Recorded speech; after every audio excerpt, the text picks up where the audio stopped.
บายดีเนาะพ่อแม่พี่น้องกองปลายวันนี้เราจะมาเบิ่งอีกการเตะแบบสุดถ่ายสุดในของมื้อนี้เนาะตั้งสุดท้ายเนาะแล้วมาเบิ่งเดี๋ยวกับพอพอเนาะระหว่างบ้านทีมผสมน้องกาผู้ดินแล้วก็เตะกับบ้านคดเนาะไปสิ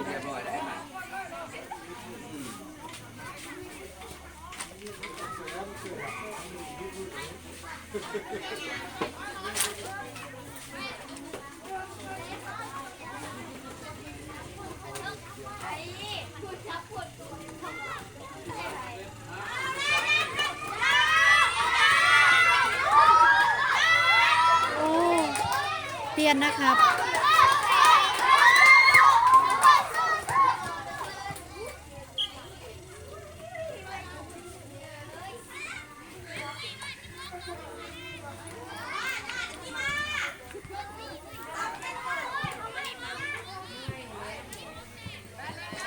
บรรยากาศก็หอนเนาะ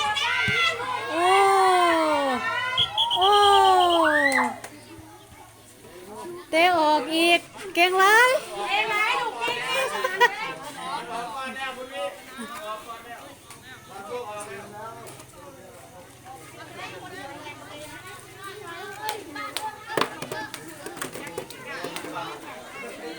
มาจักดอก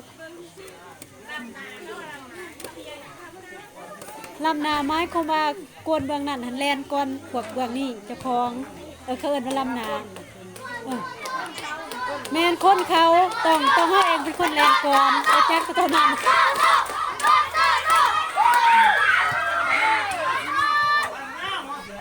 ไม่เสื้อแดง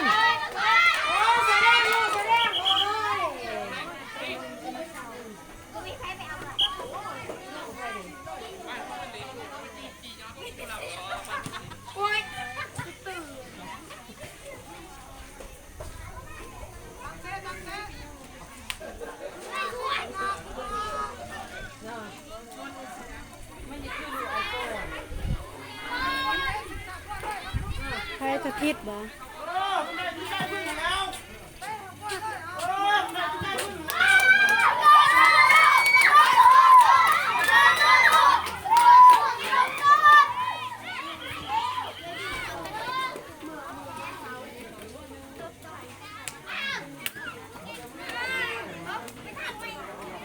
สมสนุกเต้หรอบ่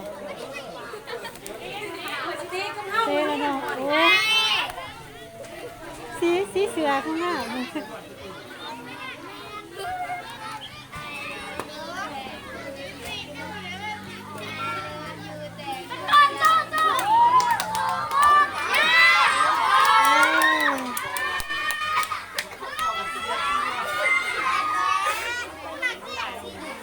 โดย12เนาะใหญ่กว่านี้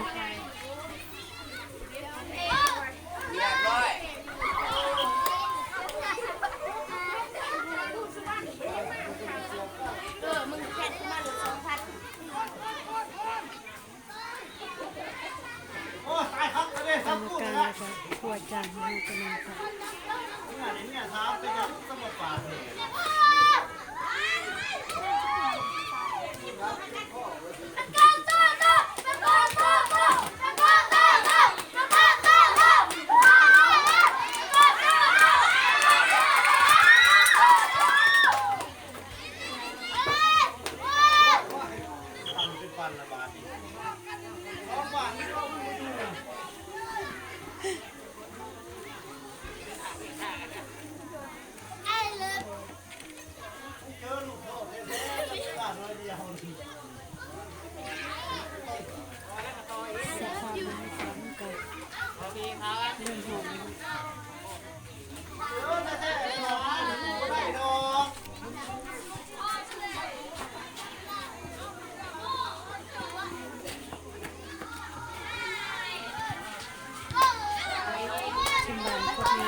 แต่ว่าบรรยากาศตอนนี้มันแดดแห้งเลย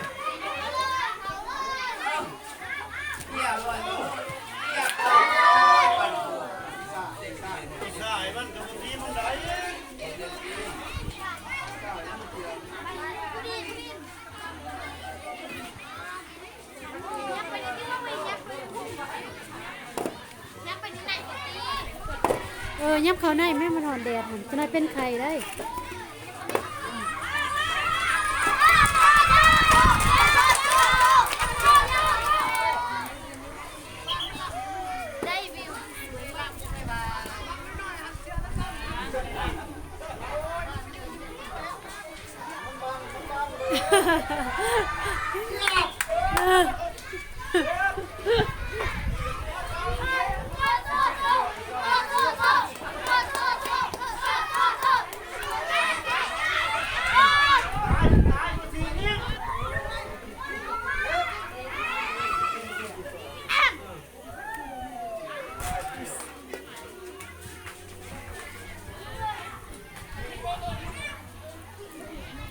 โอ้เตะบานมาถึง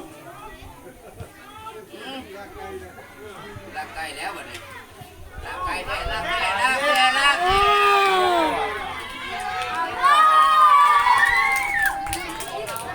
ได้บ่ฮะ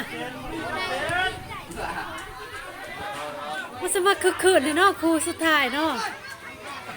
อ่ะ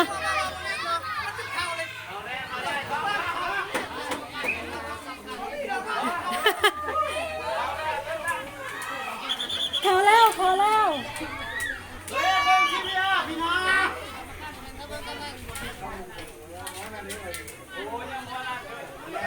เข้าด้วย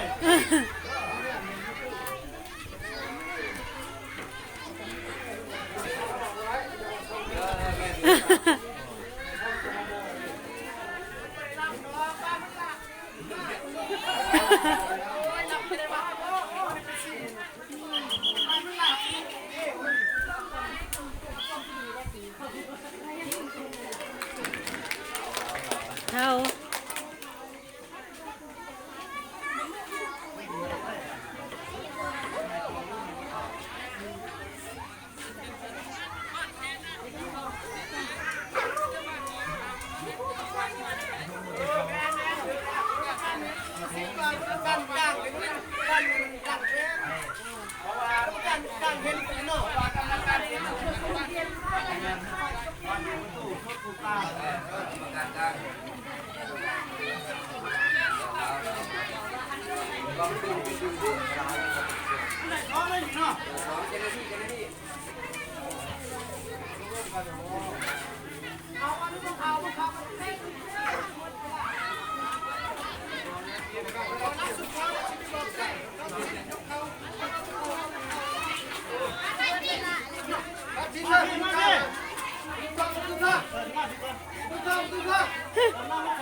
เอาเติมไม่ล่านะคันพวกเขาครับพวกเขาไปเอาเจ้าก้างเจ้าเจ้า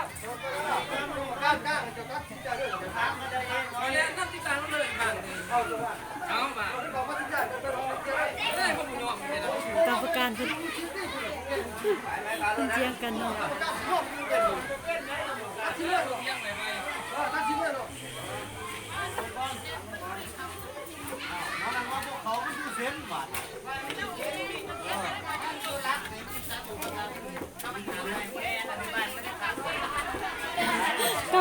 กรรมการเพิ่นมีความเห็นแบบว่าแตกต่างกันเนาะ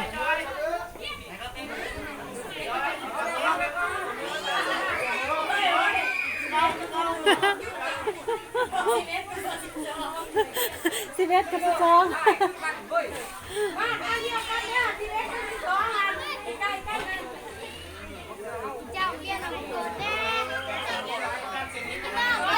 สำหรับเกมนี้เนาะใกล้จะจบแล้วเนาะนั่นอีกประมาณ5 นาทีเฮาก็เบิดแล้วเนาะสำหรับครูสุดท้าย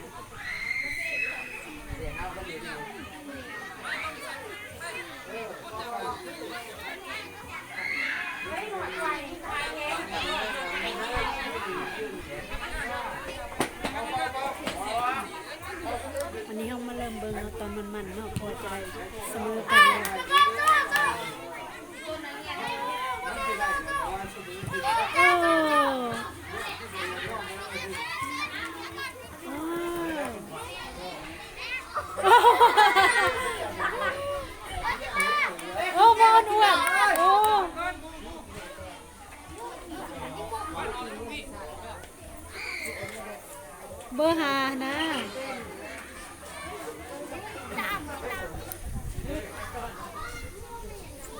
ท่านดีไปเลยท่า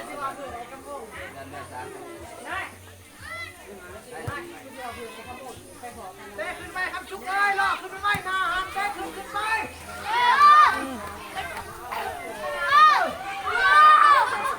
ในคู่กันเนาะเ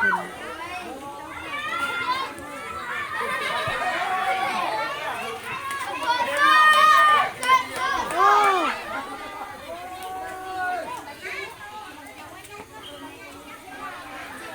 ในคู่เพันสิเต้เองเลยเนี่ย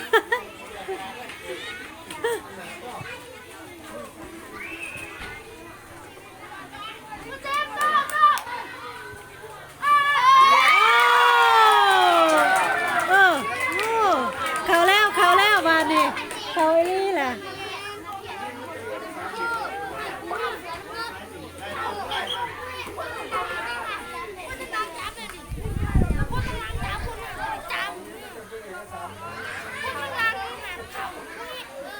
ลูกเสียเอาไปจ้ามันมาเถื่อนเพื่อนจะเป็นคนทำมันบอกตัวว่าเอาหัวมันว่าโมเมนยืนเบิ่งซื้อมันเลยยืนเบิ่งจะไปยืน สำหรับคลิปนี้ไม่น่าจบเพียงเท่านี้เนาะเดี๋ยววัดเล่นๆให้กันมาอัปเดตเรื่องใหม่ว่าไพ่ใดไพ่บ่ใดเนาะในการเล่นกีฬาครั้งนี้เนาะของกลุ่มซีเฮาที่มีซอยเจอกันซะถ้าผู้ใดเข้ามาแล้วอย่าลืมกดไลค์กดแชร์กดติดตามเด้อกองเสียกันเนาะ